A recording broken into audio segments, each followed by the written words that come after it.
Chip Kelly enters an important year at UCLA, one that I believe will be exciting to watch, that could put them near the top of the Pac-12. Now, whether or not that actually comes true remains to be seen, but with the talent they have returning on both sides of the ball and the damage that Chip Kelly did in the transfer portal to add talent, there's reason to believe that they can put a scare into the Oregons, into the USCs. This is probably a team that many aren't paying attention to because of all the attention that USC is getting, because of the success that Oregon's seen over the last few years. But I think UCLA is one you definitely need to pay attention to. And putting this list together was difficult because of the amount of talent that they have returning to campus in 2022. The top spot was difficult to pick. However, Zac Charbonnet, to me, is the best player on this team. You look at what he is capable of doing in the rushing attack.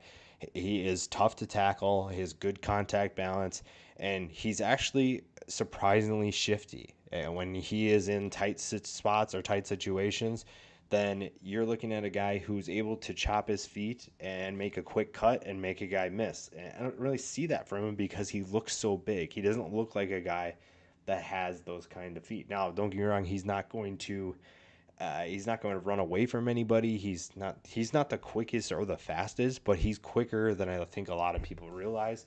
And when you're looking at an offense that needs to gain some extra yards at times, Zac Charbonnet is the perfect running back for that as well.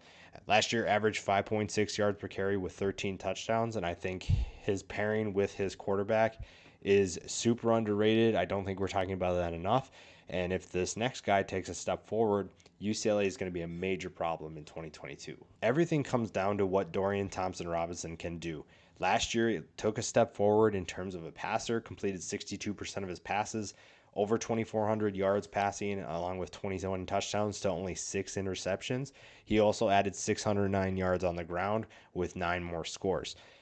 Dorian is a fastball thrower. That's the first thing you're going to notice with him, and I hope I can get to a breakdown of his game later in this offseason because he's a very intriguing prospect.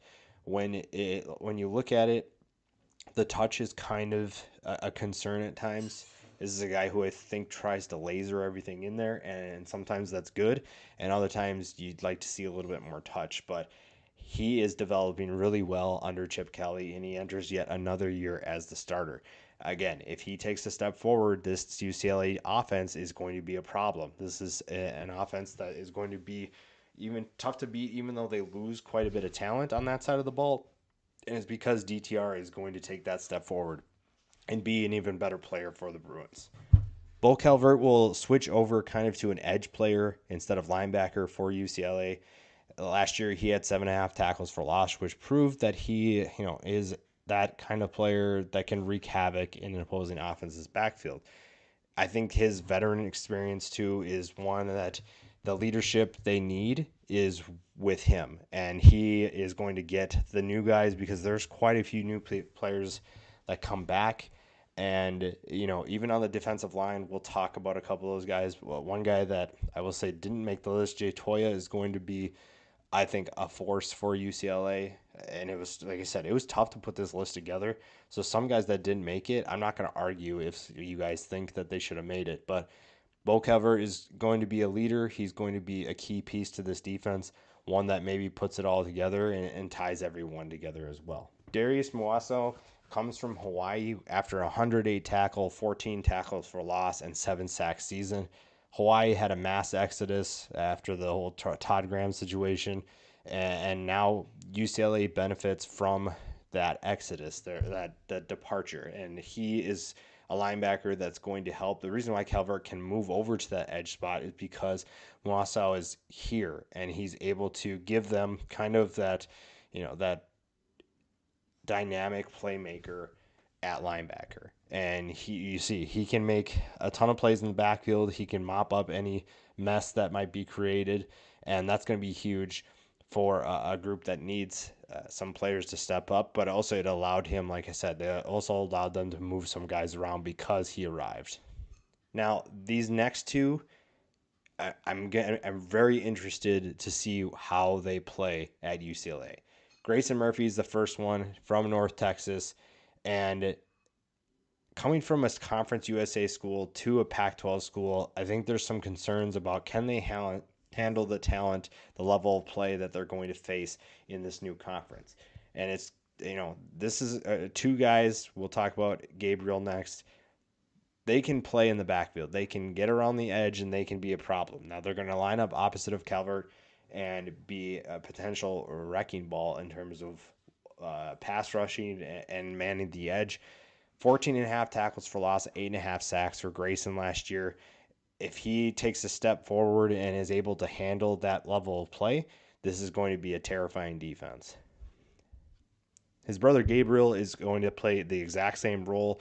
Who starts and who's the backup doesn't really matter. They're both going to see time at that opposite edge position.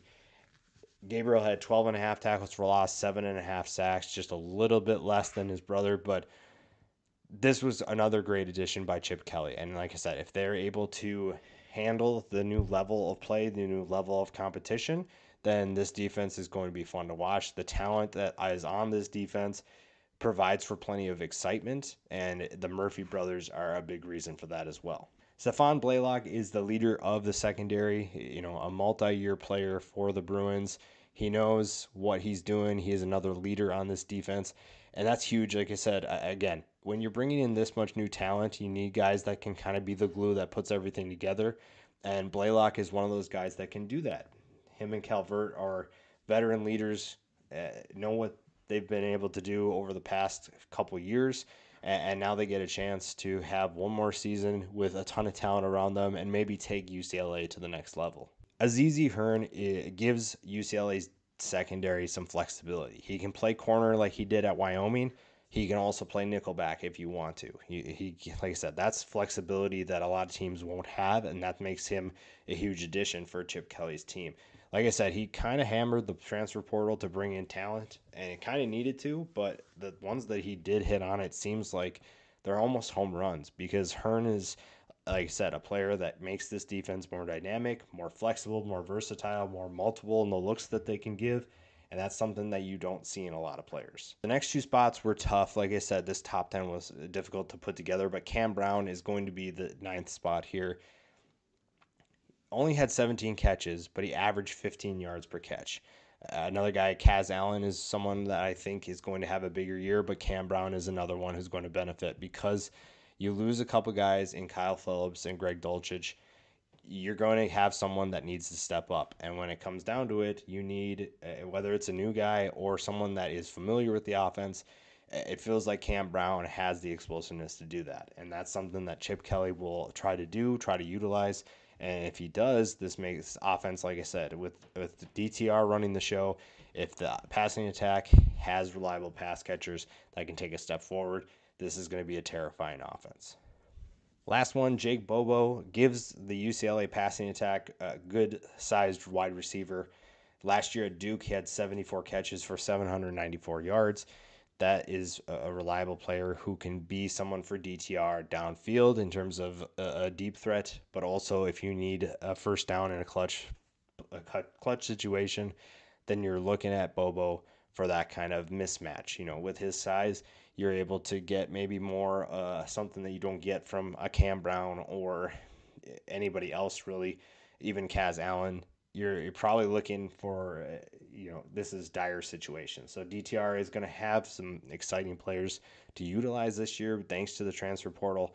Chip Kelly has done a tremendous job of accumulating talent in recruiting, but also in the transfer portal. And I think that when it comes down to it, UCLA is going to be a team that surprises some people and will be fun to watch. Once again, we'll remind people of Chip Kelly's Oregon days.